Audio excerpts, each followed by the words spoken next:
पाक को बड़ा झटका लगा है। बीएलए ने बलूचिस्तान पर कब्जे का दावा किया है। बलूचिस्तान के 1/3 हिस्से पर कब्जे का दावा किया जा रहा है। पाकिस्तान सेना अपनी चौकियां छोड़कर भाग गई है।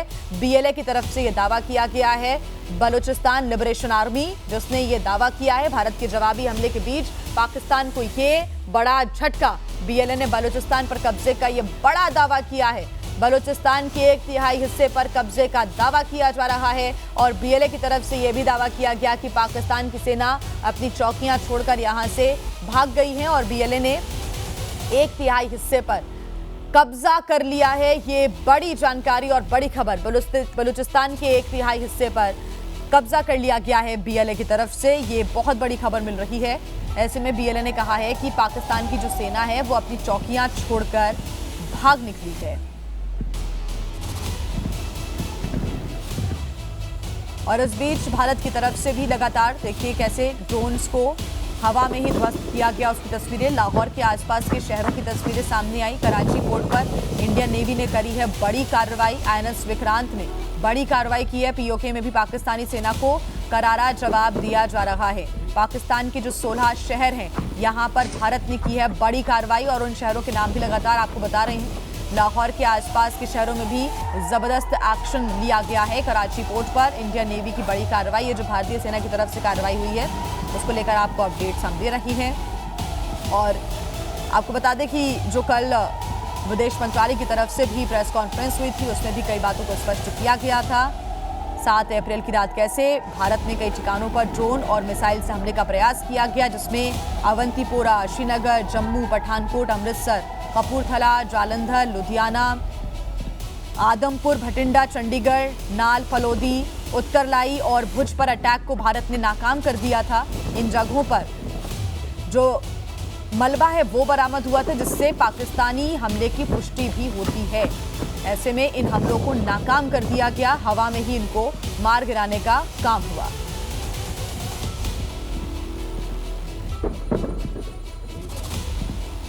और पंजाब में पाकिस्तान का एक बार फिर से हमला देखने को मिला था, उसकी भी तस्वीरें सामने आई थी। पठानकोट में जो पाकिस्तानी ड्रोन्स हैं उनको भी मार गिराने का काम किया गया।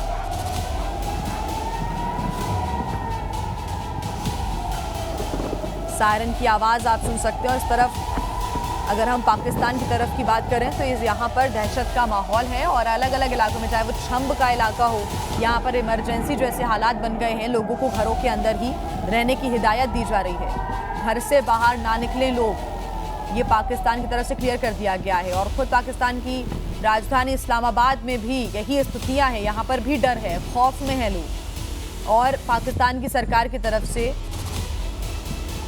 लोगों से अपील यही कि घर से बाहर वो ना निकले।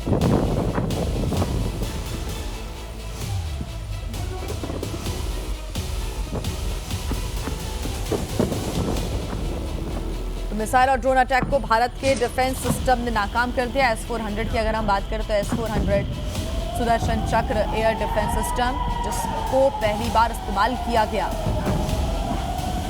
पाकिस्तान ने बॉर्डर पार से जम्मू कश्मीर के अखनूर में ड्रोन और मिसाइल से हमला किया था। कोशिश की गई थी, उसको नाकाम कर दिया गया उस हमले को। और ऐसे में एहतियातन कई कदम यहां पर उठाए जा रहे हैं भारत की तरफ से। एयर स्ट्राइक के बाद जम्मू कश्मीर के LOC के कई इलाकों में पाकिस्तान की तरफ से फायरिंग भी लगातार जारी है। उस फायरिंग का जवाब भी दिया जा रहा है।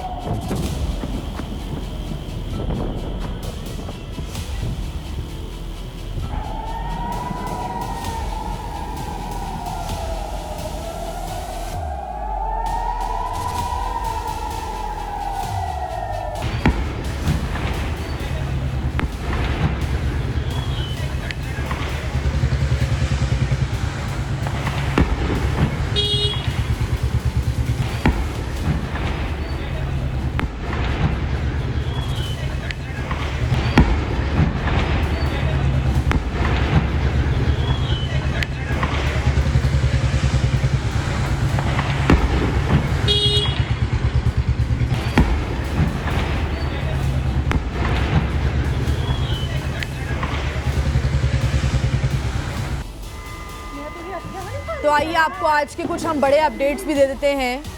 अमृतसर में पूरी रात कैसे ब्लैकआउट रहा, उसके बाद अब इलेक्ट्रिसिटी सप्लाई को रिस्टोर कर दिया गया है और जम्मू में जो हमला हुआ जिसको नाकाम कर दिया गया, उसके बाद से यहां पर रात को ब्लैकआउट लागू किया गया था। लेकिन अब यहां पर जो स्थिति है वो सामान्य नजर आ रही है। जम्मू और अमृतसर में इलेक्ट्रिसिटी को फिलहाल रिस्टोर किया गया है, लेकिन अभी भी जो अलर्ट है वो लगातार जारी है। अमृतसर में लोगों को घरों के अंदर रहने, खिड़कियों को बंद रखने, सभी बाहरी लाइट्स को बंद रखने की सलाह भी दी गई और ये जो निर्देश है वो जिला संपर्क अधिकारी GPRO के द्वारा दिया गया था, जिसमें कहा गया कि पैनिक होने की आवश्यकता नहीं है। कोई भी अगर आपात स्थिति होती है तो सायरन बजाया जाएगा और स्थिति स्पष्ट होने पर अपडेट भी दिया जाएगा। भारत और पाकिस्तान के बीच जारी तनाव के बीच जम्मू कश्मीर के अखनूर सेक्टर में आज सुबह भारी गोलाबारी भी की गई है। पाकिस्तानी सेना को जवाब देते हुए भारतीय सेना ने भी कड़ी कार्रवाई की है। कुछ तस्वीरें भी इसकी सामने आई। तो वहीं आज का यह भी बड़ा अपडेट है कि पाकिस्तान से तनाव के बीच रक्षा अनुसंधान और विकास संगठन DRDO की इमरजेंसी मीटिंग भी बुलाई गई है। इसके साथ ही चांदीपुर मिसाइल रेंज की सुरक्षा बढ़ा दी गई है। यहाँ पर 4 लेवल की सुरक्षा पर ध्यान दिया जा रहा है। सबसे पहले ओडिशा पुलिस तैनात है, उसके बाद आर्मी, उसके बाद DRDO की अपनी सुरक्षा की टीम और आखिर में इंडो तिब्बती बॉर्डर पुलिस यानी कि ITBP 4th लेवल की सुरक्षा प्रदान करेगी। 4 लेवल की जो सुरक्षा है उसको प्रदान किया जाएगा। तो भारत और पाकिस्तान के बीच तनाव पर नॉर्वे की जो विदेश मंत्री उन्होंने कहा है कि मैं दोनों देशों के बीच बढ़ते संघर्ष को लेकर काफी चिंतित हूँ। साथ ही उन्होंने कहा कि नॉर्वे दोनों पक्षों में संयम बरतने, स्थिति को कम करने और फिर कूटनीतिक समाधान खोजने का आह्वान करता है।